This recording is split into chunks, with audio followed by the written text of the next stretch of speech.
नमस्कार, यो हो समाचारमा स्वागत छ। म दिपेश घिमिरे। म मेनुका श्रेष्ठ। सुरुमा अहिलेसम्मका प्रमुख समाचार।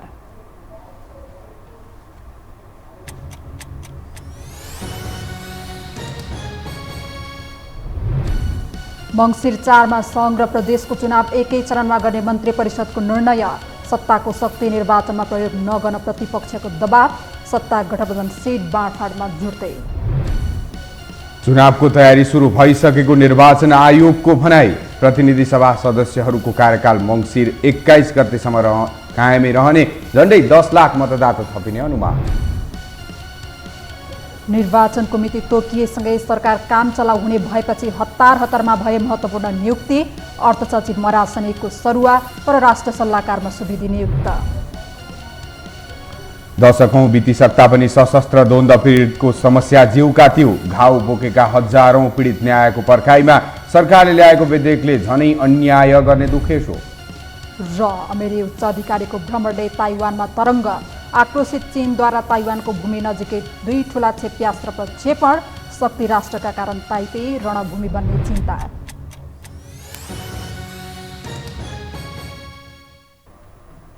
अब समाचार विस्तारमा। निर्वाचन आयोगले आउँदो मङ्सिर 4 गतेका लागि तोकिएको प्रतिनिधि सभा र प्रदेश सभा चुनावको तयारी सुरु भइसकेको जनाएको छ। आयोगले आज पत्रकार सम्मेलन गरी केही तयारी यसअघि नै भइरहेकोमा बाँकी तयारी आजदेखि सुरु भइसकेको जनाएको हो।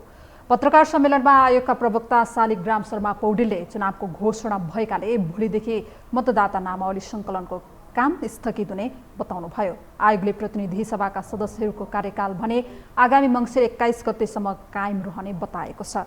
यस विषयमा सरकारलाई सिफारिस गरिसकेको आयोगका प्रमुख आयुक्त दिनेश कुमार थपलियाले जानकारी दिनुभयो। मैले यसमा के मात्रै भनौँ भने प्रतिनिधि सभा र प्रदेश सभाको कार्यकालको व्याख्या वास्तवमा आयोगले गर्ने होइन। आयोगले आफ्नो सिफारिस पेश गर्दा संविधानमा भएको व्यवस्था र निर्वाचन सम्बन्धी कानुनमा भएको व्यवस्था अनुसार निर्वाचित मितिबाट यो चाहिँ पदावधि प्रारम्भ हुन्छ भन्ने व्यवस्था भएकोले त्यसैलाई टेकेर आउँदो मङ्सिरको 21 गते पदावधि समाप्त हुन्छ भन्ने कुरा हामीले लिखित रूपमै पेश गरेका थियौँ। आयोगले 5 पेजको जुन डकुमेन्ट परामर्शको रूपमा पेश गरिएको छ, आयोग के ठान्दछ भने नेपाल सरकारले त्यो दस्तावेजलाई स्वीकार गरेको छ भन्ने ठान्दछ। आयोगले प्रतिनिधि सभा र प्रदेश सभा चुनावमा झन्डै 10 लाख मतदाता थपिने अनुमान समेत गरेको छ।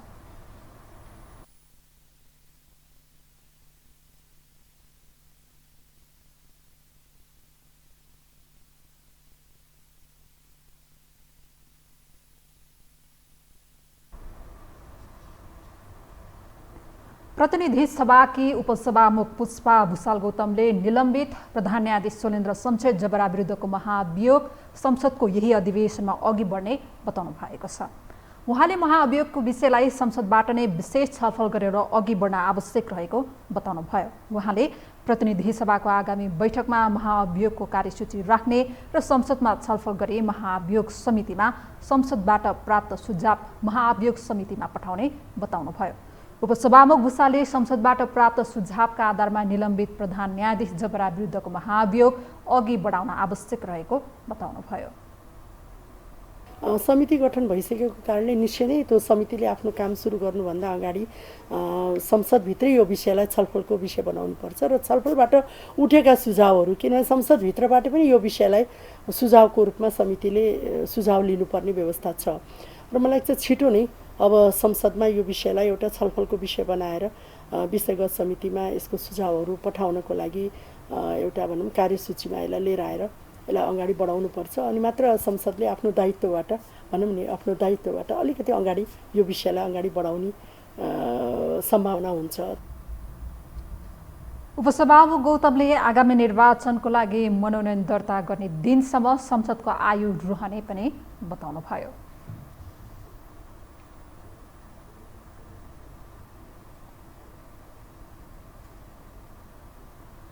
संसदीय निर्वाचन नजिकै गर्दा बजारमा आफूलाई वैकल्पिक शक्ति दाबी गर्नेहरू बढेका छन्। पुराना र परम्परागत नेतृत्व र शक्तिले नयाँ परिवर्तनको नेतृत्व दाबी गर्ने उनीहरूको दाबीलाई आम नागरिकले भने विश्वास गरेका छैनन्। फलत उनीहरूको दाबी पानीको फोका बन्ने त होइन भन्ने आशंका उब्जिएको छ। एक रिपोर्ट। संविधान निर्माणसँगै आफ्नै पार्टीलाई रातो स्टिकर लागेको घरको संज्ञा दिँदै डाक्टर बाबुराम भट्टराईले माओवादी पार्टी छाडे। नयाँ शक्ति पार्टीको गठन गरेका उनले आर्थिक क्रान्ति नयाँ पार्टीबाट मात्र सम्भव रहेको भन्दै लामो समय सङ्घर्ष गरेको र आफूलाई राजनीतिमा स्थापित गरेको आफ्नै पार्टीलाई अनेक आक्षेप लगाए। तर वैकल्पिक राजनीतिको सूत्रधार बन्न तम्सेका भट्टराईले न त नयाँ कार्यक्रम ल्याउन सके, न जनताले बुझ्ने भाषामा समृद्धिको ठोस मार्गचित्र कोर्न सके, न त जनताको मन नै उनले जित्न सके। नयाँ शक्तिबाट वैकल्पिक राजनीतिको अपेक्षा पूरा हुन नसक्ने देखेपछि उनी जनता समाजवादी पार्टीमा विलय भए। तर जसपालाई क्षेत्रीय पार्टीभन्दा माथि उठाउन नसकेपछि उनी अहिले जसपाबाट पनि बाहिरिएका छन्। यता उज्जवल थापाले पनि विवेकशील नेपाली नामको एउटा अभियान चलाइरहेका थिए। विवेकशील नेपाली पछि निर्वाचन आयोगमा दर्ता भई निर्वाचनमा सहभागी भएको थियो। बन्दको विरोध र युवा नेतृत्वको कारण विवेकशील प्रति आकर्षण पनि राम्रै थियो। यसैको परिणामस्वरूप काठमाडौँ महानगरको मेयरमा रन्जु दर्शनाले राम्रै मत समेत ल्याएकी थिइन्। यही प्रभावले लोभिएका र अर्को वैकल्पिक शक्तिको नेतृत्व गरिरहेका रविन्द्र मिश्रले पार्टी एकता गरे र विवेकशील साझा पार्टी बनाए। तर भित्रभित्रै राजतन्त्रको तुस बोकेर बाहिर वैकल्पिक राजनीतिको वकालत गर्ने मिश्रको नेतृत्व धेरै टिकेन भने पार्टी फुट्यो, जसले नेपालमा वैकल्पिक दाबी गर्नेहरूप्रतिको विश्वास मात्र डगमगाएन, स्वयं पार्टीभित्रै कलह सुरु भयो। वैकल्पिक शक्ति भनिएकाहरू पनि आन्तरिक विवादका कारण अस्तित्व रक्षाको चरणमा पुगेका छन्। यो नयाँ शक्ति पार्टी यताको 7 वर्ष जुन भयो, त्यो मुभमेन्ट, त्यो विचारधारालाई हामीले न्याय गर्न चाहिँ सकेनौँ हैन। अल्टरनेटिभ पोलिटिक्स भनेर मुख्य 3टा धाराहरू विकल्पको कुरा गऱ्यौँ हामीले हैन। यता विवेकशील साझा आयो, त्यसलाई रविन्द्रजीले अर्कै धारमा मोड दिन खोज्नुभयो, त्यहाँ पनि धोका भयो। हामीले नयाँ शक्ति सुरु गऱ्यौँ, त्यो पनि त्यो सपा जसपा हुँदै कता कता पुग्यो। अलिकति रविन्द्रजीको र बाबुराम उहाँको मोडालिटीमा थोरै भिन्नता, किन उहाँले चाहिँ सिद्धान्त नै परिवर्तन गर्नुभयो, मार्ग नै परिवर्तन गर्नुभयो रविन्द्रजीले चाहिँ। बाबुरामजीले चाहिँ सिद्धान्त त चाहिँ मैले छोडेको छुइनँ है भन्नुहुन्छ के त। तर वैशाखमा सम्पन्न स्थानीय तहको निर्वाचनको परिणामले वैकल्पिक शक्तिको विषयलाई पुनः बहसमा ल्याएको छ। 1 महानगर र 3 उपमहानगर सहित 13 पालिकामा स्वतन्त्र उम्मेद्वारको जितले धेरैलाई हौस्याएको छ। आसन्न प्रदेश एवं संघीय निर्वाचनका लागि सञ्चारकर्मी रवि लामिछानेको नेतृत्वमा राष्ट्रिय स्वतन्त्र पार्टी गठन नै भएको छ। विगतको सिकाइ र भविष्यको चुनौतीको आकलन सहित राजनीतिमा होमिएका लामिछाने र उनी जस्ता अन्य धेरै अहिले आफू सच्चा विकल्प भएको दाबी गर्ने दौडमा छन्। तर त्यो त्यति सहज नभएको विश्लेषकहरूको बुझाइ छ। विगतमा वैकल्पिक शक्ति बनाउने प्रयासमा लागेको धक्का, शक्तिशाली राजनीतिक दलहरूसँग लडाई, पार्टीका नयाँ सदस्यको व्यवस्थापन र प्रदेश एवं सङ्घमा स्वतन्त्र उम्मेदवारी दिनेहरू नयाँ पार्टीका लागि चुनौती बन्न सक्ने विश्लेषकहरूको बुझाइ छ। आजसम्म आफूलाई विकल्प भन्नेहरूले तल्लो तहको मुद्दा नउठाएकै कारण यस्तो अवस्था आएको उनीहरूको भनाइ छ। मध्यम वर्गका मुद्दाका लागि परम्परागत शक्ति नै काफी रहेकोले अहिले विकल्पको बहस चलाउनेहरूले तल्लो तहको मुद्दातर्फ सोच्नुपर्ने उनीहरू बताउँछन्। यद्यपि आफ्नो विकल्प कोही हुन नसक्ने घमण्ड गर्ने दलहरूले भने सोच्ने बेला आएको उनीहरूको भनाइ छ।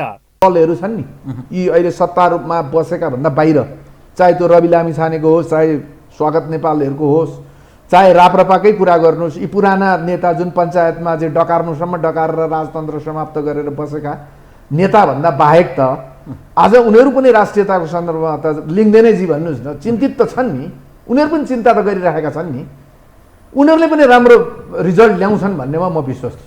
हुन त राप्रपाले समेत आफूलाई वैकल्पिक शक्ति भएको दाबी गरिरहेको छ, तर स्थानीय तहकै निर्वाचनको नतिजाले उसको दाबीलाई मिथ्या साबित गरिदिएको छ। यता विवेकशील समूह अस्तित्व रक्षाको दौडमा रहँदा स्वतन्त्र भनिएकाहरूकै बीचमा फाटो आएको छ।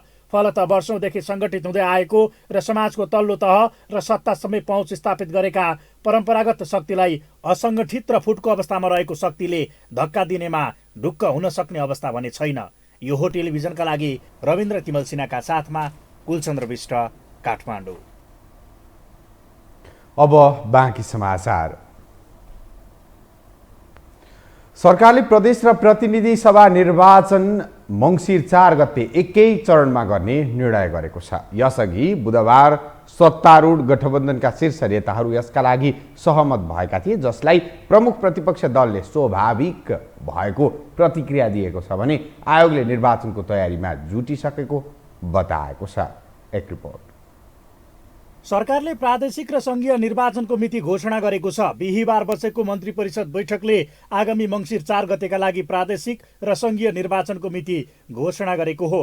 बुधबार सत्तारूढ 5 दलीय गठबन्धनले यो मितिमै संसदीय निर्वाचन गर्ने सहमति गरेको थियो। यसअघिबाटै कार्तिक अन्तिम वा मङ्सिर पहिलो हप्ता निर्वाचन हुने पूर्वानुमानका बीच बुधबार साँझ प्रधानमन्त्री निवास बालुवाटारमा बसेको बैठकले निर्वाचन आयोगले दिएको भन्दा 2 दिन अघि चुनाव गर्ने सहमति गरेको हो। निर्वाचन आयोगले आगामी मङ्सिर 2 गते प्रदेश सभा र प्रतिनिधि सभा निर्वाचन एकै चरणमा गर्न सकिने सुझाव सरकारलाई दिएको थियो। तर उक्त दिन शुक्रबार पर्ने र शुक्रबारका दिन निर्वाचन गर्दा मुस्लिम समुदायलाई गाह्रो पर्ने भएकाले 2 दिनपछि मिति तय गरिएको बताइएको छ।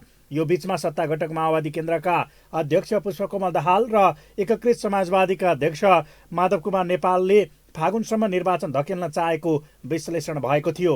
तर स्थानीय तहको निर्वाचनको नतिजाले औसिएका प्रधानमन्त्री शेरबहादुर देउवा जतिसक्दो चाँडो निर्वाचन गराउने पक्षमा थिए। त्यसमाथि उनका ज्योतिषले समेत मङ्सिर 4 नै उपयुक्त भएको सुझाव दिएको चर्चा छ। फलत निर्वाचन मिति घोषणा गर्न ढिलाइ भएको भन्दै देउवाले गठबन्धन दलका नेतालाई दबाव बढाएपछि यो मितिमा सहमति जुटेको हो। यसै पनि फागुनमा प्राकृतिक कारणले पनि चुनाव गराउन अनुकूल हुने अवस्था थिएन। यता गठबन्धनका बारेमा काङ्ग्रेसले गरेको निर्णय र समाजवादी केन्द्र निर्माणको च्याप्टर क्लोज हुनु, माओवादी पनि यही गठबन्धनमा अघि बढ्ने कुरामा प्रष्ट हुनुले पनि निर्वाचनको मिति अपेक्षित मितिमै घोषणा भएको हो। प्रतिनिधि सभा र प्रदेश सभाको निर्वाचन मङ्सिर 4 गते आइतबार एकै चरणमा सम्पन्न गर्ने आज बसेको मन्त्री परिषदको बैठकले निर्णय गरेको कुरा म यहाँहरू मार्फत सम्पूर्ण देशवासीमा जानकारी गराउन चाहन्छु। धन्यवाद। निर्वाचनका सम्बन्धमा प्रमुख प्रतिपक्षीले भने आशंका व्यक्त गर्दै आएको थियो। स्थानीय तह निर्वाचन पनि चौतर्फी दबावका कारण गराएकोले अहिले पनि सत्ता गठबन्धन चुनाव सार्ने खेलमा लागेको एमालेको आरोप थियो। तर ओली सरकारभन्दा आफू अग्रगामी भएको र लोकतान्त्रिक प्रणालीको मुख्य विशेषता आवधिक निर्वाचनका विषयमा आफू सचेत रहेको देखाउने दबाव पनि देउवामा थियो। 2074मा मङ्सिर 10 र 21 गते गरी 2 चरणमा निर्वाचन भएको थियो। त्यसैले सो मिति अगावै निर्वाचन सम्पन्न गर्नुपर्ने दबाव सरकारमा थियो, जसलाई लिएर सरकारको नियतमाथि नै ओलीले प्रश्न गर्दै आएका थिए। मिति घोषणा भएसँगै उनले निर्वाचनको मिति घोषणा गर्नु स्वाभाविक भएको बताएका छन्। यता निर्वाचन आयोगका प्रमुख आयुक्त दिनेश थपलियाले आयोग निर्वाचनको तयारीमा जुटिसकेको प्रतिक्रिया दिएका छन्। मिति घोषणासँगै मतदाता नावली सङ्कलन स्थगित हुने भएको छ। प्रमुख निर्वाचन आयुक्त थपलियाले शुक्रबारदेखि मतदाता नावली सङ्कलन स्थगित हुने समेत जानकारी दिएका छन्। मतदाता नावलीलाई अद्यावधिक गर्ने सन्दर्भमा भोलिदेखि नै यो कार्य प्रक्रिया प्रारम्भ गरेर हामीले ओडा कार्यालयमा लगेर मतदाता नामावली जुन भएको छ त्यसलाई सार्वजनिक गर्ने र जिल्ला तथा प्रदेश निर्वाचन कार्यालय मार्फत त्यसलाई अद्यावधिक गर्ने गरी यो प्रक्रिया अगाडि बढ्छ। यो अद्यावधिक गरेर अन्तिम रूप दिने काम हो।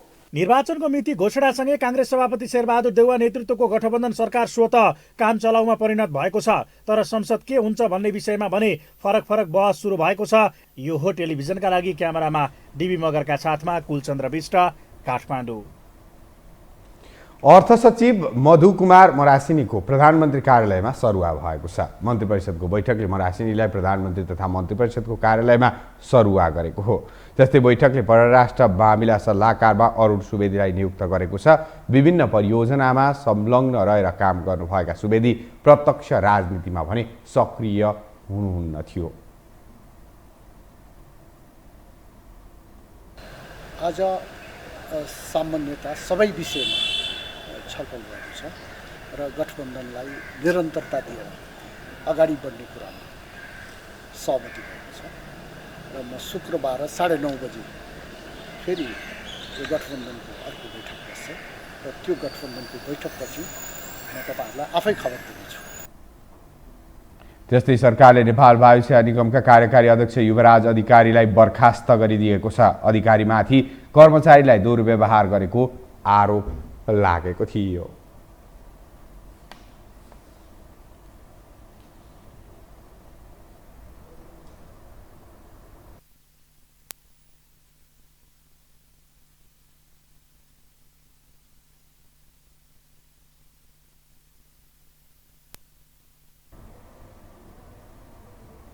हामीसँग समाचार बाँकी नै छन्, अहिलेलाई विश्राम।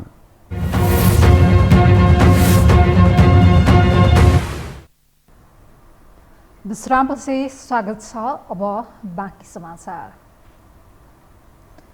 बेपत्ता पारिएका व्यक्तिको छानबिन, सत्य निरूपण तथा मेलमिलाप आयोग ऐन 2071लाई संशोधन गर्न बनेको विधेयक सरकारले प्रतिनिधि सभामा दर्ता गरेको प्रति द्वन्द्व पीडितहरूले आपत्ति जनाएका छन्। सरकारले ल्याएको विधेयकले झनै समस्या थुपारेको भन्दै द्वन्द्व पीडितहरूले आपत्ति जनाएका हुन्। एक रिपोर्ट। नेपालमा सशस्त्र द्वन्द्व समाप्त भएको 16 वर्ष पूरा भइसकेको छ भने द्वन्द्वरत पक्षहरू शान्ति वार्तामा आएर देशले राजनीतिक रूपमा एउटा फड्को मारिसक्यो। तर द्वन्द्व पीडितको समस्या ज्यूका त्यो छ। न त उनीहरूको अवस्थामा नै सुधार आएको छ, अझै पनि द्वन्द्वको घाउ बोकेर हिँड्ने हजारौं पीडितले सरकारसँग न्यायको माग गरिरहेका छन्। यही बीचमा सरकारले बेपत्ता पारिएका व्यक्तिको छानबिन, सत्य निरूपण तथा मेलमिलाप आयोग ऐन 2071लाई संशोधन गर्न बनेको विधेयक प्रतिनिधि सभामा दर्ता गरेको प्रति उनीहरूले आपत्ति जनाएका छन्। सरकारले गत असार 32 गते प्रतिनिधि सभामा बेपत्ता पारिएका व्यक्तिको छानबिन, सत्य निरूपण तथा मेलमिलाप आयोग ऐन 2071लाई संशोधन गर्न बनेको विधेयक पेश गरेको थियो। उक्त विधेयकमा यातना, हत्या, यौन अपराध जस्ता विषयमा प्रावधान पीडितलाई न्याय भन्दा पनि पीडा देखिने गरी आएको भन्दै द्वन्द्व पीडितहरूले सरकारको यो विधेयकबाट न्याय नपाउने बताए। हत्या भएको छ भनेपछि सबै निशस्त्र नागरिक हत्या चाहिँ गम्भीरै हो नि त हैन। त्यसमा चाहिँ त्यसमा फेरि अब क्रूर हैन, यातना दिएर के गरेको भनेर त्यहाँ चाहिँ अब फुर्के के लगाएर त्यहाँ चाहिँ एकदमै साँगुरो गर्ने, त्यसले गर्दा भोलि गएर हत्या भएको छ घरमा परिवारमा, त्यसले गर्दा पीडित फेरि गएर यो क्रूर हो भनेर जस्टिफाई गर्न उसलाई झन् पीडा दिने काम चाहिँ त्यो प्रावधानले गर्ने कुरा चाहिँ त्यहाँ राखेको छ। त्यसले गर्दा चाहिँ यो चाहिँ अब घटनाको जुन बढीकरणमा चाहिँ हाम्रो चाहिँ गम्भीर आपत्ति हो। यही ढङ्गले अगाडि बढ्यो भने यसले चाहिँ कुनै पनि पीडितलाई न्याय पनि दिँदैन। अब हत्या गरे भने सिधै मेलमिलाप हुन्छ, अनुमति पाइन्छ भन्ने खालको मेसेज चाहिँ समाज जान्छ।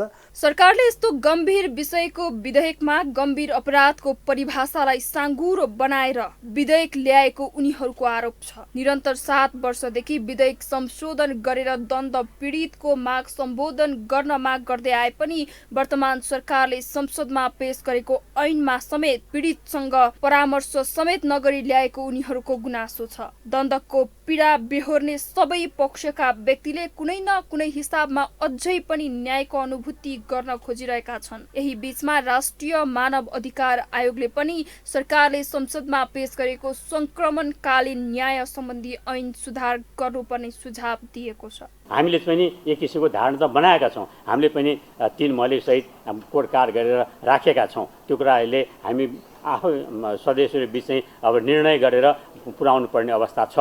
त्यसै सम्बन्धमा यसलाई पनि ल्याउँ, सुधार गरौँ। के सुधार गर्नुपर्ने विषय छ, के हुन्छ, बाल सेनाको भयो, यो उसको जुन परिभाषाका कुराहरू भए। पीडितले रगत र आँसुको आडमा गणतन्त्र आएको भनिए पनि अहिलेसम्म पीडितले न्याय तथा उपचार नपाएर छटपटिँदै ज्यान गुमाउनु पर्ने अवस्था छ। यस्तो विषयमा उच्च राजनीतिक नेतृत्व निर्लज्ज देखिएको भन्दै उनीहरूले गुनासो गरेका छन्। त्यतिखेर के भन्नु भएको थियो भने हामी सबैलाई राखेर मैले यो काम गर्न टिकेलाई यो तपाईँहरूको माग गर्नु तपाईँहरूको पुरुषा संशोधन गर्न सकिनँ भने यसै गरेर तपाईँहरूलाई राखेर म चाहिँ बाहिरिन्छु भन्नुभएको थियो। त्यो ठुलो पीडित समुदायको लागि धोका हो भन्छ म। उहाँले अहिले किन बाहिरिनु भएन, उहाँले रातारात किनकि त्यो बचाउँदा पनि हामीलाई नदेखाएर उहाँले चाहिँ लिएर संसदमा चाहिँ दर्ता गराउनु भयो। यो चाहिँ कानुन मन्त्रीज्यूबाट हामी पीडितहरूलाई ठुलो धोका भएको छ भन्ने म राष्ट्रिय मानव अधिकार आयोग समक्ष चाहिँ दायर गर्दछु। 2063मा तत्कालीन विद्रोही नेकपा माओवादी र सरकार बीच भएको विस्तृत शान्ति सम्झौतामा द्वन्द्वकालका गम्भीर मानव अधिकार उल्लङ्घनका घटनाको अनुसन्धान सत्य निरूपण तथा मेलमिलाप आयोग र बेपत्ता पारिएका व्यक्तिको छानबिन आयोगले गर्ने व्यवस्था गरिएको थियो। तर ती आयोग गठन हुन शान्ति सम्झौता भएको मितिले 8 वर्ष लाग्यो। 2071 सालमा संक्रमणकालीन न्यायका संयन्त्रका रूपमा दुवै आयोग गठन त भए, तर अहिलेसम्म पनि तिनले कुनै एउटा मात्र घटनाको पूर्ण अनुसन्धान गर्न समेत सकेका छैनन्। आज देशभर आंशिकदेखि सामान्य बदलिरहेको मौसम पूर्वानुमान महाशाखाले जनाएको छ। देशका अधिकांश स्थानहरूमा मेघगर्जन, चट्याङसहित हल्कादेखि मध्यम वर्षा भइरहेको छ। गण्डकी प्रदेश र सुदूरपश्चिम प्रदेशका 1-2 स्थानमा भारी वर्षा भएको छ। त्यस्तै भोलि र पर्सि पनि मुलुकका केही स्थानमा भारी वर्षाको सम्भावना रहेको छ। हाल मनसुनको न्यून चापिए रेखा सरदर स्थानको आसपासमा अवस्थित रहेको महाशाखाले जनाएको छ।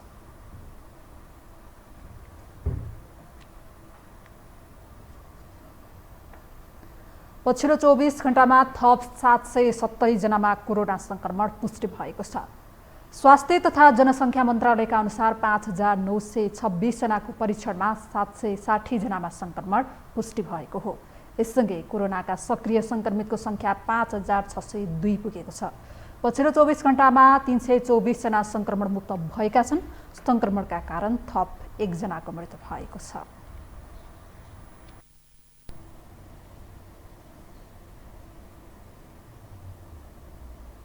अब पालो आर्थिक समाचारको।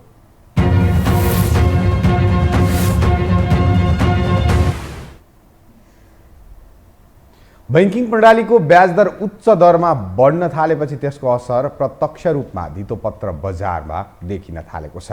नेपाल राष्ट्र बैंकले चालु आर्थिक वर्षको मौद्रिक नीति कार्यान्वयनका लागि निर्देशन ल्याएसँगै शेयर बजारमा प्रत्यक्ष प्रभाव पर्न थालेको हो।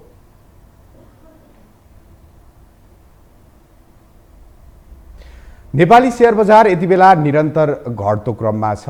यसै बीचमा राष्ट्र बैंकको नीतिका कारण जुन शेयर बजारमा प्रत्यक्ष प्रभाव परिरहेको छ, विशेष गरी विज्ञहरूले पनि शेयर बजारमा प्रभाव पर्नु मौद्रिक नीतिको कार्यान्वयनका लागि ल्याएको निर्देशिका नै भएको विश्लेषण गर्न थालेका छन्। मौद्रिक नीति मार्फत केन्द्रीय बैंकले नीतिगत दर बढाएर निक्षेप तथा कर्जाको ब्याज दर बढाउन दबाब दिएसँगै नेपालको शेयर बजारमा नकारात्मक प्रभाव पर्न थालेको छ। शेयर बजार र बैंकिङ क्षेत्रको ब्याज दरको सम्बन्धमा विपरीत हुने गर्दा ब्याज दर बढ्दा शेयर बजार घट्ने र ब्याज दर घट्दा बजार बढ्ने हुन्छ। सोही अनुसार बैंकिङ क्षेत्रको ब्याज दर बढेसँगै शेयर बजारमा नकारात्मक प्रभाव परेको हो। बैंकिङ क्षेत्रको स्रोत अभावको समस्या झनै जटिल बन्ने तथा उच्च ब्याज दरमा पनि कर्जा नपाइने अवस्था बनेपछि शेयर लगानीकर्ताको मनोबल कमजोर देखिएको हो। केन्द्रीय बैंकले व्यक्तिगत ओभरड्राफ्ट मार्जिन नेचरको कर्जाहरूमा कडाई गरेको छ। त्यति मात्र नभई यस्तो कर्जा प्रवाह गर्दा बैंकहरूले 150% जोखिम भार कायम गरेको छ। यसले गर्दा पनि शेयर बजारमा लगानी बढाउने मनस्थितिमा शेयर लगानीकर्ता देखिएका छैनन्। केन्द्रीय बैंकले साउन 6 गते ल्याएको चालु आर्थिक वर्षको मौद्रिक नीतिपछि सुधारको गतिमा देखिएको बजार एकीकृत निर्देशनमा संशोधन भएपछि घट्दो क्रममा देखिएको हो। मौद्रिक नीतिले मार्जिन प्रकृतिको कर्जामा लगाएको एक संस्थाबाट 4 करोड रुपियाँसम्म कर्जा सीमा हटाएपछि लगानीकर्ता केही सकारात्मक देखिएका थिए। तर निर्देशन आउँदा बैंक तथा वित्तीय संस्थाले कर्जा प्रवाह तथा नवीकरण गर्दा उक्त सीमा ननागेको यकिन गरेर मात्र कर्जा प्रवाह नवीकरण गर्नुपर्ने व्यवस्था गरेको छ। त्यसका साथै सीमा नागे कर्जा प्रवाह वा नवीकरण गरी 100% कर्जा नोक्सानी व्यवस्था गर्न भनेपछि त्यसले पनि शेयर लगानीकर्तालाई थप त्रसित बनाएको विश्लेषण गरिएको छ। तर नियामक निकाय भने बजारलाई लिएर डराउने स्थिति नरहेको दाबी गर्छ। यो साता नेप्सेमा कारोबार भएको 5औं दिन बिहीबार नेपाल स्टक एक्सचेन्ज नेप्से परिसूचक 38.61 अङ्कले घटेको छ। बिहीबार नेप्सेमा कारोबार भएका अधिकांश कम्पनीको शेयर मूल्य घटेको छ। नेप्सेमा कारोबार भएका बैंक, विकास बैंक, बीमा तथा वित्त कम्पनीहरूको शेयर मूल्यमा उच्च गिरावट आएपछि समग्र बजार सूचकमा प्रभाव परेको थियो। यो समाचारका लागि दिपेश घिमिरे, काठमाडौँ। हामीसँग अन्तर्राष्ट्रिय र खेल समाचार बाँकी नै छन्। अहिलेलाई विश्राम।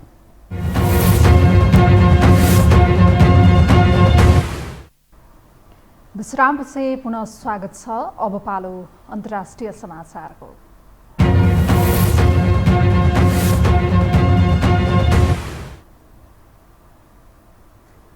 पच्चीस वर्षपछि भएको अमेरिकी उच्च अधिकारीको भ्रमणले ताइवानमा यति बेला तरङ्ग छाएको छ। चीनको चेतावनीका बीच मंगलबार अमेरिकी सभामुख न्यान्सी पेलोसीले ताइवान भ्रमण गरेपछि चीन ताइवानमा आक्रमण रूपमा प्रस्तुत भइरहेको छ। शक्ति राष्ट्र बीचको जुगाको लडाईले ताइवान कतै युद्धभूमि त बन्ने होइन भन्ने त्रास पनि बढ्न थालेको छ। एक रिपोर्ट।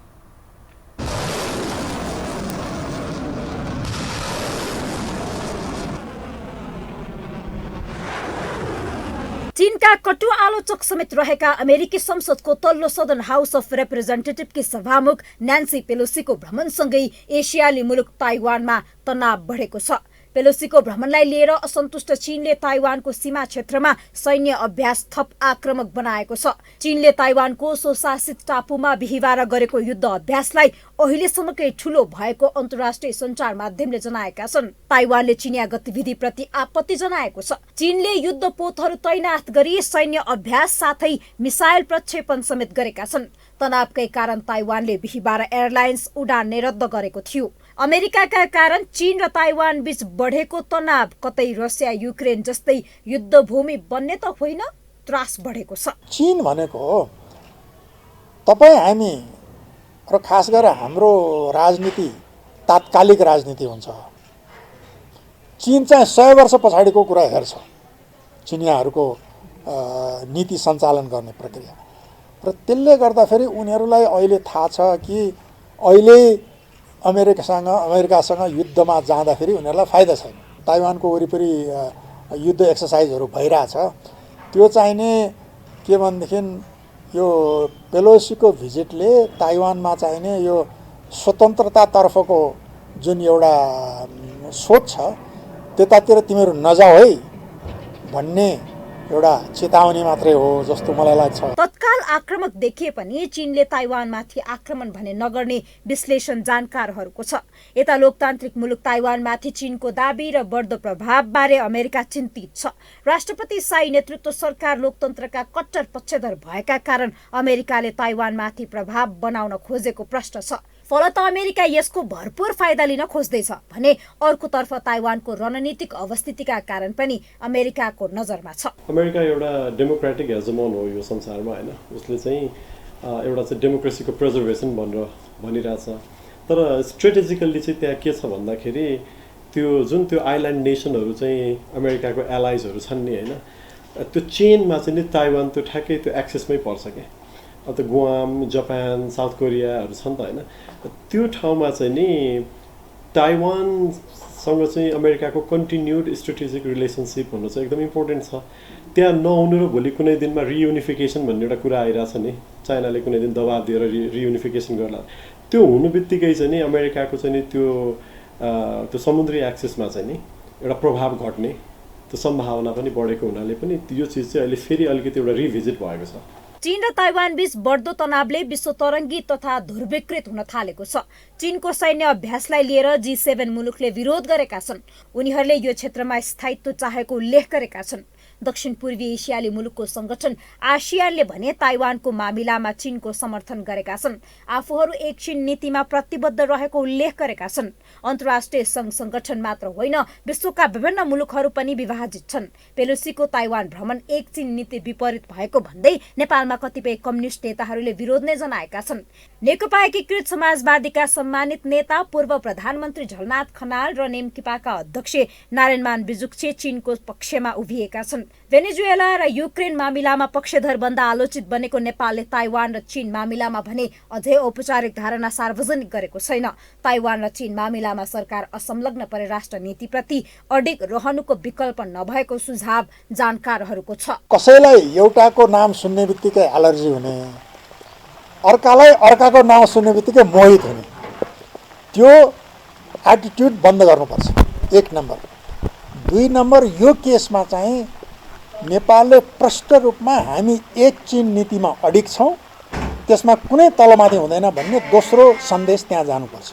तपाईँहरूको त्यो जुन आपसको द्वन्द्व छ त्यो द्वन्द्वले हाम्रो तपाईँहरूसँगको सम्बन्ध प्रभावित हुन दिँदैनौँ र हाम्रो भूमिमा त्यो द्वन्द्व भएको हामी देख्न चाहँदैनौँ। तपाईँहरू नगर्नुहोस्, यदि त्यस्तो कुनै सङ्केत दियो भने हामी त्यो मान्दैनौँ। सन् 1955मा नेपाल र जनवादी गणतन्त्र चीन बीच द्विपक्षीय सम्बन्ध भएदेखि नै नेपालले एक चीन नीति अपनाएको छ।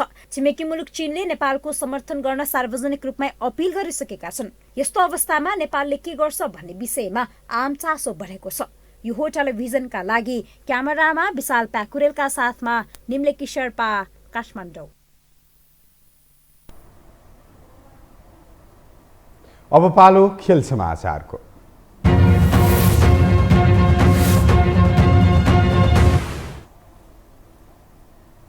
नेपाली राष्ट्रिय अन्डर 20 पुरुष फुटबल टिम आज स्वदेश आइपुगेको छ। भारतको ओडिसा स्थित कालिङ्गा रङ्गशालामा जारी साफ अन्डर 20 च्याम्पियनसिप खेलेर नेपाली टोली खाली हात नेपाल फर्किएको हो।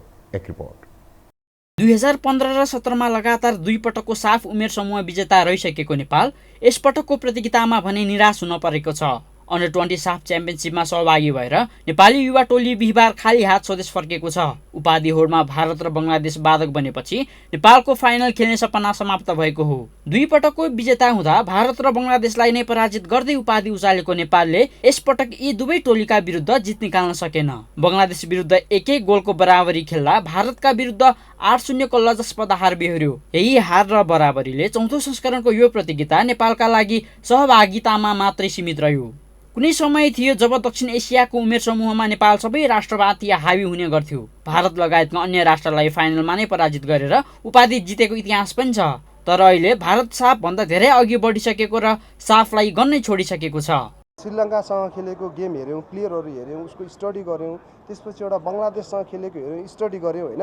तर हामीसँग खेल्दाखेरि 8 जना प्लेयर चेन्ज थियो होइन, 8 जना प्लेयर चेन्ज थियो। अब 8 जना प्लेयर पनि कस्तो नि उनीहरू हिरो होन्डा आइएसएल खेलेको प्लेयरहरू थियो होइन। अब फेरि यतापट्टि मालदिप्ससँग खेल्दाखेरि फेरि त्यो लिस्टहरू तपाईँहरू पनि हेर्न सक्नुहुन्छ होइन। एउटा कुरा चाहिँ के स्वीकार्नुपर्छ भने हामीले चाहिँ इन्डियाले चाहिँ उसले चाहिँ साफलाई चाहिँ उसले गन्न छाडिसक्यो होइन। अब हामी चाहिँ साफमा चाहिँ केही रहन्छौँ भने के गर्नुपर्छ भन्ने कुराहरू चाहिँ अब त्यो फुटबललाई माया गर्ने मान्छेहरू सबैले सोचिदिनु भयो भने राम्रो हुन्छ। हालको युवा टोलीमा प्रशस्त क्षमता छ, यसमा कुनै शङ्का छैन, जुन नेपालले यसअघि खेलको खेलले पनि देखाइसकेको छ। युवा टोलीमा कमी छ त अनुभव र पर्याप्त अभ्यास खेलको। एउटा गोल बोकेर गएको थियो, त्यो चाहिँ पुरा हुन सकेन। तर हाम्रो प्लेयरहरूले राम्रो नै खेल्यो भनौँ। हाम्रो बडी फिजिकलदेखि लिएर टेक्निकलदेखि लिएर धेरै नै कम रहेछ भन्ने हामीलाई त्यस्तो फिल भएको छ। टिमलाई नै एउटा एक्सपिरियन्सको फरक पाएँ र कति प्लेयरहरू त अब फर्स्ट टाइम पनि छ यो नेसनल लेभलको गेम खेलिरहेको। त्यही एक्ज्याक्ट सिचुएसनमा चाहिँ के भएको थियो भने चाहिँ हाम्रो अघि नै भनिसक्यो प्लेयरहरूको एक्सपिरियन्सको कमी भएको थियो जस्तो लाग्छ। ठुलो प्रतियोगिताका लागि छोटो पूर्व तयारी गर्नु अखिल नेपाल फुटबल सङ्घ एन्फाको पुरानै बानी हो। यही बानी यो प्रतियोगितामा पनि दोहोरीको एन्फा आफै स्वीकार्छ। 6 हप्ताको उसमा चाहिँ यतिका खेलाडीहरू छन् भनेपछि उत्पादन भइराखेकै म देख्छु होइन। तर हाम्रो तयारी पुगेन भन्छु म, सक्दैन। तयारी पुगेन। अबको दिनमा तयारीका साथ हामी पहिलेदेखि नै यो यस्तो खालको प्रतियोगिताहरूमा समय हुँदै तयारी गर्छौँ। प्रतियोगितामा मालदिप्सलाई 4-0 को अन्तरले पराजित गर्दै राम्रो सुरुवात गरेको नेपालले आफ्नो दोस्रो खेलमा पनि श्रीलङ्कालाई 3-0 गोलले हार चखायो। तर तेस्रो खेलमा भने नेपाल भारतसँग 8-0 को फराकिलो गोलले हाल्न पुग्दा अन्तिम खेल बङ्गलादेशसँग बराबरीमा टुङ्गिएको थियो। प्रतिभा भएर पनि खाली हात फर्केका खेलाडीहरूले आगामी दिनमा राम्रो गर्ने विश्वास व्यक्त गरे। यसमा एन्फाले खेलाडीको विश्वासलाई कायम राख्न फुटबलको गतिविधिलाई गतिशील बनाउन जरुरी छ। यो हो टेलिभिजनका लागि क्यामेरामा डेबी मगरका साथ निरज कोइराला, काठमाडौँ। खेल समाचारसँगै हामी यो हो समाचारको अन्त्यमा आइपुगेका छौँ। बिदा हुनु अघि प्रमुख समाचार पुनः एकपटक।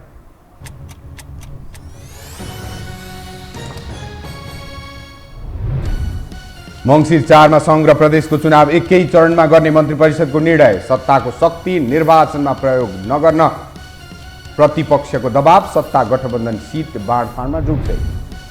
चुनावको तयारी सुरु भइसकेको निर्वाचन आयोगको भनाई। प्रतिनिधि सभा सदस्यहरूको कार्यकाल मङ्सिर 21 गतेसम्मै कायम रहने। झन्डै 10 लाख मतदाता थपिने अनुमान। निर्वाचनको मिति तोकिएसँगै सरकार काम चलाउ हुने भएपछि हतारमा भए महत्त्वपूर्ण नियुक्ति। अर्थ सचिव मरासिनीको सरुवा, परराष्ट्र सल्लाहकारमा सुवेदी नियुक्त। दशौंको बितिसक्दा पनि सशस्त्र द्वन्द्व पीडितको समस्या जीवका त्यो। घाउ बोकेका हजारौं पीडित न्यायको पर्खाइमा। सरकारले ल्याएको विधेयकले झनै अन्याय गर्ने दुखेसो।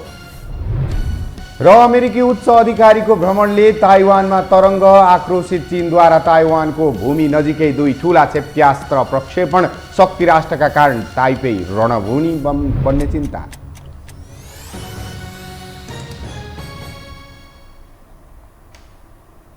हवस् त यो हो समाचार सकियो। समाचार बुलेटिनका साथै यो हो टेलिभिजनका सम्पूर्ण कार्यक्रम यो हो टेलिभिजन.com, यो हो खबर.com युट्युब र फेसबुकमा पनि पढ्न र हेर्न सक्नुहुनेछ। मोबाइलमा यो टिभी एप डाउनलोड गरी हामीलाई प्रत्यक्ष हेर्न सक्नुहुनेछ। तथ्यसहितको निष्पक्ष समाचार तथा मनोरञ्जनका लागि हेर्दै रहनुहोला यो हो टेलिभिजन। नमस्कार।